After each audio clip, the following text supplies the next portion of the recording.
स्त्री की ये चार इच्छाएं पुरुष कभी भी पूरी ना करे, वरना राजा से भिखारी बन जाएगा। जय श्री कृष्ण। प्रिय दर्शक बंधुओं, स्वागत है आप सभी दर्शकों का आपके अपने चैनल दर्पण ज्ञान गागर यूट्यूब चैनल में। प्रिय दोस्तों, आज मैं आपके लिए बहुत ही काम की जानकारी लेकर आया हूँ। बहुत समय पहले की बात है, किसी नगर में एक छंगामल नाम का साहूकार रहता था। वो साहूकार बहुत ही धनी और खुशहाल परिवार से था। उसकी पत्नी भी बड़ी संस्कारी थी। परमात्मा की कृपा से उसके घर में सुख शांति और समृद्धि बनी हुई थी। पर उसके घर में एक 10 वर्ष का बेटा भी था। सब कुछ ठीक ठाक चल रहा था, लेकिन कहते हैं किसी की संपन्नता ही उसके दुख का कारण बन जाती है। एक दिन छंगामल की संपन्नता को किसी की नजर लग गई। छंगामल और उसकी पत्नी अचानक से बीमार पड़ गई। अपने माता पिता की ऐसी हालत देखकर उनका बेटा बहुत ही घबराने लगा। काफी उपचार कराने के बाद भी छंगामल और उसकी पत्नी ठीक नहीं हुए और एक दिन वे दोनों स्वर्ग सिधार गए। माता पिता के स्वर्ग सिधारने के बाद उस घर की सारी जिम्मेदारी उनके 10 साल के बेटा प्रभात पर आ गई। अभी तक तो वो उसके माता पिता जो धन संपत्ति विरासत में छोड़ गए थे उसी से अपनी गुजर चला रहा था। धीरे धीरे जब वो बड़ा हो गया और उसकी आयु 20 वर्ष की हो गई तो उसकी बुद्धि भी विकसित होने लगी। एक दिन उसने अपने मन में सोचा कि अभी तक तो मैं माँ बाप जो धन छोड़ गए थे उसी से अपनी गुजर बसर कर रहा था। पर कहते हैं खाली बैठकर खाने से त्रिलोक की संपत्ति भी नष्ट हो जाती है। मनुष्य को चाहिए कि वो निकम्मा बनकर ना रहे। धन की वृद्धि के लिए, सुख समृद्धि के लिए निरंतर प्रयास करते रहना चाहिए, क्योंकि धन के बिना ये जीवन मृतक के समान कहलाता है। कहते हैं जैसे कि अधिक पैदल चलने से शीघ्र बुढ़ापा आ जाता है, घोड़े को बांधे रखने से वो शीघ्र बूढ़ा हो जाता है, बिना मैथुन के स्त्री बूढ़ी हो जाती है, उसी तरह बैठकर खाने से मनुष्य एक दिन निर्धन हो जाता है। मनुष्य के जीवन में दरिद्रता बड़ा ही अपमानकारी कष्ट है, जिससे मनुष्य का शरीर तिल तिल गलता रहता है। प्रभात ने अपने मन में सोचा कि क्यों ना जो धन मेरे पास बचा हुआ है उसी धन से कोई व्यापार शुरू किया जाए। यही सब सोचकर प्रभात अपने घर से कुछ धन लेकर व्यापार करने के लिए दूसरे प्रांत की ओर चल दिया। चलते चलते उसे दोपहर हो गया। हारा थका वो एक वृक्ष के नीचे बैठकर थोड़ा आराम करने लगा। वृक्ष की शीतल छाया में थोड़ी देर बैठने के पश्चात उसे नींद आने लगी। वो अपने धन की पोटली को अपने सिरहाने रखकर सो गया। थोड़ी देर के बाद जब उसकी आंख खुली कि उसके धन की पोटली वहां से गायब है।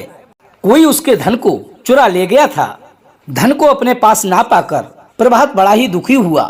वो अपने मन में सोचने लगा कि अब मैं व्यापार कैसे करूंगा, कोई मेरे धन को तो चुरा ले गया है। अब व्यापार करने के लिए मेरे पास और धन भी नहीं है।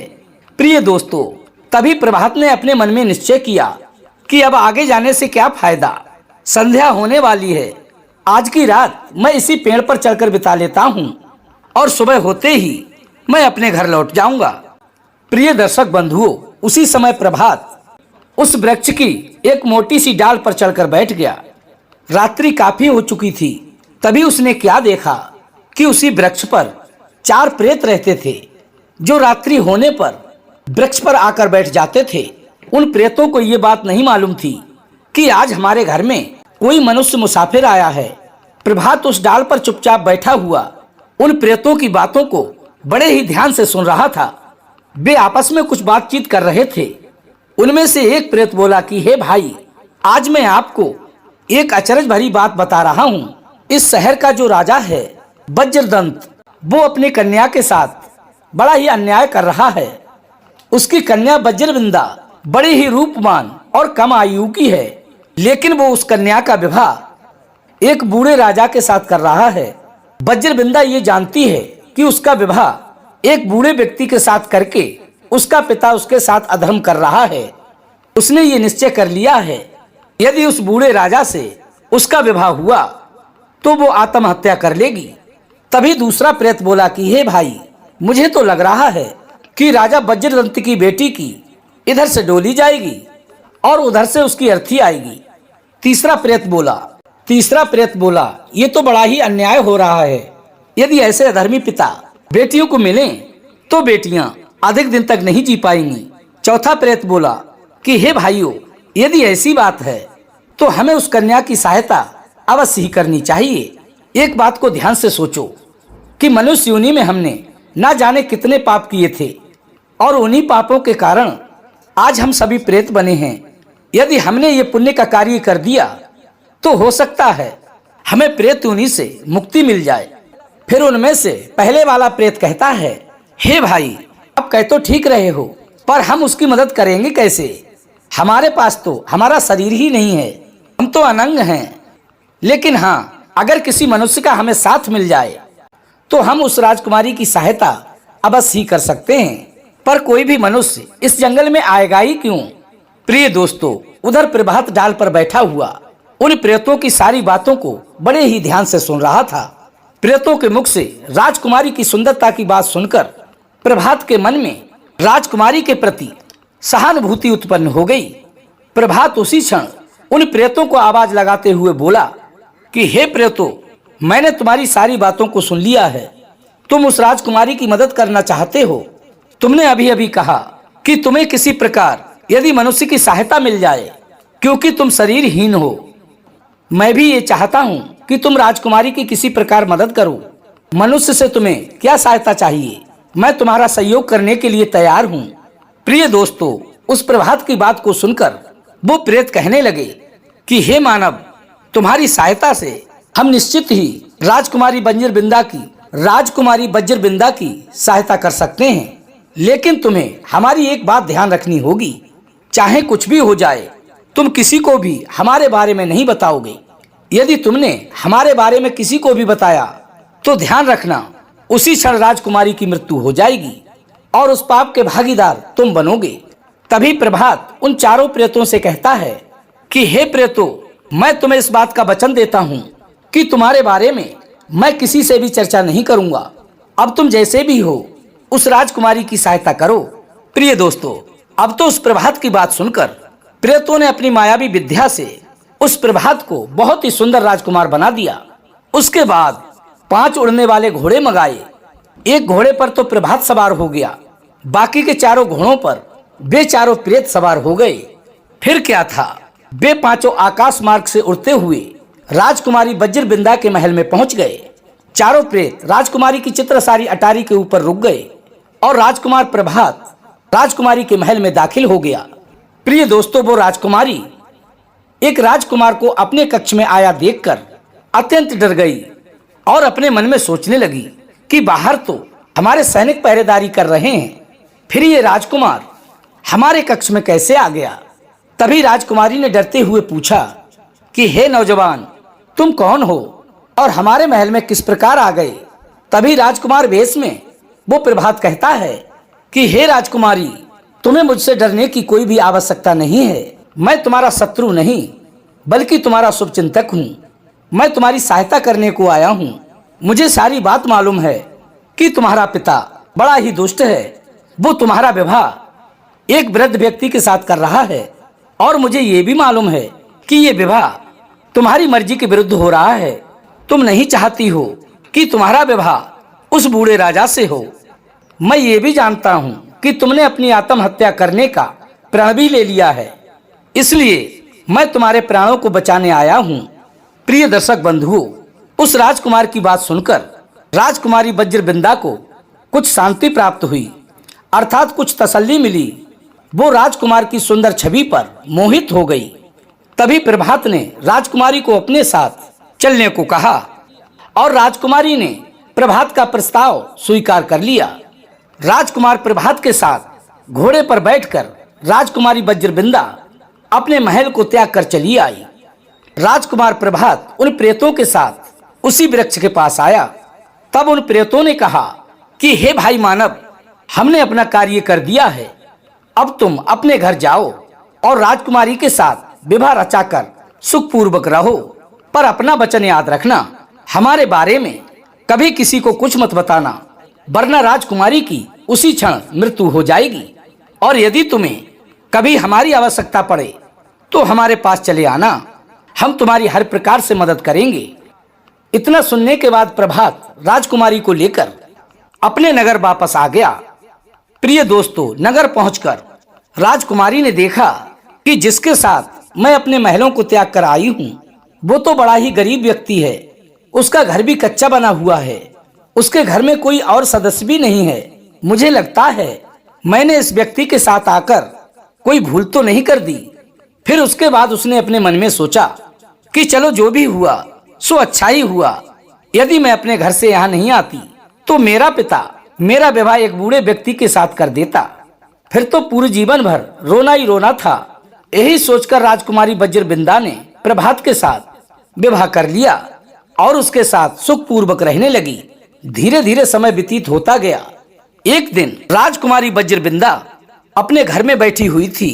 उसे अपने पिता के घर की बहुत याद आ रही थी। अपने पिता के घर की बातों को सोचकर वो बहुत ही उदास हो गई और अपने मन में सोचने लगी, यदि मेरा पिता मेरा विवाह किसी बूढ़े व्यक्ति के साथ नहीं करता तो मैं भी किसी राजमहल में होती, ये गरीबी का जीवन नहीं जीती होती। राजकुमारी को उदास देखकर प्रभात समझ गया कि आज उसकी पत्नी किस लिए उदास है। ये तो राजमहलों में पलकर बड़ी हुई है, इसीलिए इसे अपने महलों की याद आ रही होगी। मेरे पास राजसी सुख तो नहीं है, लेकिन मैं वो राजसी सुख इसको कहां से लाऊं। वो ऐसा सोच ही रहा था कि अचानक उसे उन प्रेतों की याद हो आई और वो अपने मन में सोचने लगा कि उन प्रेतों ने चलते समय मुझसे ये कहा था कि यदि कभी भी विपत्ति आ जाए तो तुम हमारे पास चले आना। आज वो समय आ गया है जहां उसकी मुलाकात उन प्रेतों से हुई थी। वहां उसने पहुंचकर उन प्रेतों को याद किया। बेचारों प्रेत उसी क्षण प्रकट हो गए और उससे पूछने लगे कि हे भाई, हमें किस लिए याद किया। तभी प्रभात कहता है, हे भाइयों, मेरी पत्नी कच्चे मकान में रहकर अत्यंत दुखी है।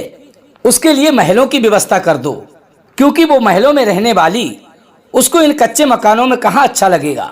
प्रिय दोस्तों, तभी प्रेतों ने कहा, ठीक है भाई, तुम अपने घर जाओ, हम तुम्हें राजाओं की तरह सुंदर महल बना देंगे।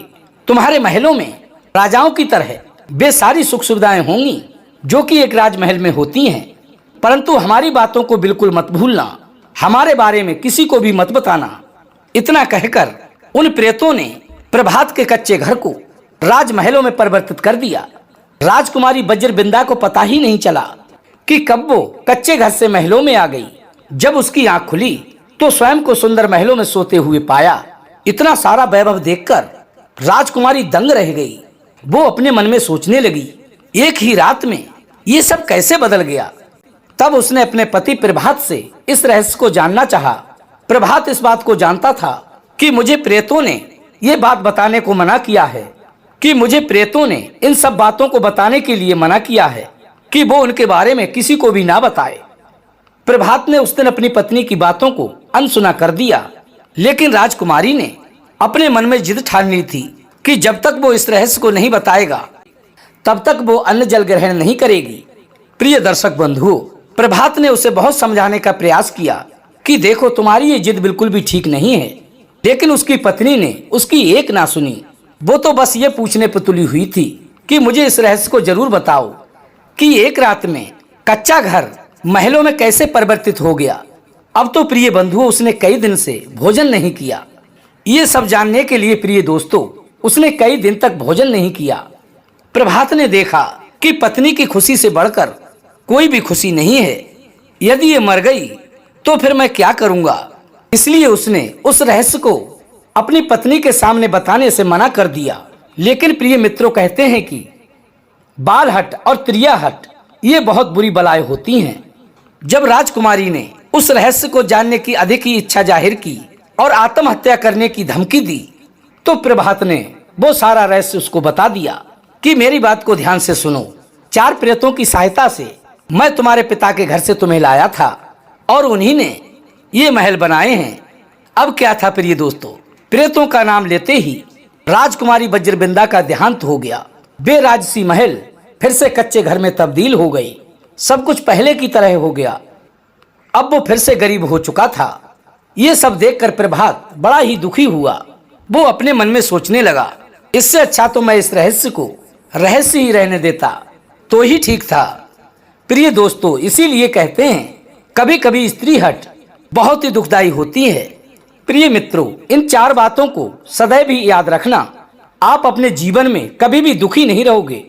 पहली बात, जिस हट से पति के प्राण संकट में पड़ जाएं, उसका मान अपमान हो जाए, ऐसी स्त्री हट पुरुष को कभी भी पूरी नहीं करनी चाहिए। नंबर 2, जिस हट से कुल का विनाश होता हो, किसी की जान जाती हो, परिवार के सदस्यों से शत्रुता बनती हो, तो ऐसा हट कभी भी पूरा नहीं करना चाहिए। तीसरी बात, जिस हट से आपकी यश कीर्ति नष्ट होती हो, आप पर कलंक लगता हो, ऐसा हट कभी भी पूरा ना करें। चौथी बात, जिस हट के कारण धर्म का उल्लंघन होता हो और शत्रु के आगे सिर झुकाना पड़ता हो, पत्नी का चरित्र बिगड़ता हो, बेटा बेटी कुमार्ग पर जाते हों, सिर पर व्यर्थ का कर्जा चढ़ता हो, ऐसा हट कभी भी पूरा ना करें। प्रिय दर्शक बंधुओं, कैसी लगी आज की हमारी ये कहानी? यदि अच्छी लगी हो तो वीडियो को लाइक करें, चैनल को सब्सक्राइब कर लें, अच्छे कमेंट करें, हो सके तो अपने सगे संबंधियों व मित्रों तक वीडियो को शेयर अवश्य करें। प्रिय दोस्तों, फिर मिलेंगे इसी प्रकार की ज्ञानवर्धक चर्चा के साथ। इसी के साथ प्रिय दोस्तों, राधे राधे, जय श्री कृष्णा।